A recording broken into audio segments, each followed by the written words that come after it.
Hey guys, welcome to Carmine Rage Island. The boss Gaitan is probably the most difficult one in the game so far, and here's how you can beat him. This boss is really sensitive to the positioning and distance of the players. So normally you want your formation to look like this. Everyone should be near the boss except one ranged player who has a lot of HP or has super reflexes, because the preference of the boss is to charge the one that is furthest away from him. The boss will do a couple of AoEs, a whirlwind close to him, and then a slam on the ground to those far away. They do a reasonable amount of damage, but nothing you need to worry about with a reasonable healer. What you need to watch for is when he teleports to the middle and puts a red orb above one of the players. Remember who this is because he's going to AoE in their direction first. If you don't remember, no big deal, my method works almost all the time. So what I do is I will run halfway towards the player next to me. And if I have time, I will run all the way across him, regardless of who the first player is, or even if it's myself. So we know the AoE strike the boss does is going to cover a third of the room. So what we want to do is run far enough to have the flexibility of either going forwards or backwards, depending on where he strikes first.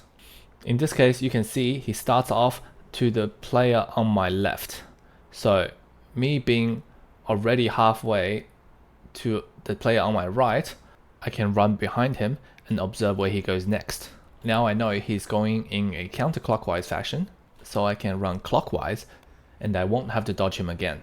So this was easy because I knew where he was going to start. Later I will show you the same method will work even if I could not keep track of who had the red orb. After he does his 4 slams, he's going to do a charge towards the tank. So the tank needs to get ready to dodge roll and everybody else should stay away from him. So this can't be blocked, it has to be Q plus a direction. Now the boss is going to do 2 fireball attacks that can be blocked.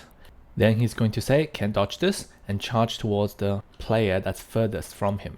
After the first charge, everyone else should run circles around the boss and you can avoid the charge without a dodge roll.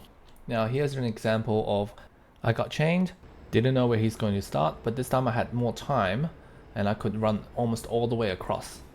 So see here, I notice he's striking to the left on my screen and then he's going in a counterclockwise fashion again. So I run clockwise, stand behind him as he destroys the pillar that's chaining me, and wait for the stun to pass. Did I mention there's a stun? Yeah, if he destroys your chain, you get stunned for about 2 seconds. That's pretty much it. Thanks for watching. More Throwing and Liberty content in my channel. Any questions or feedback, please leave a comment.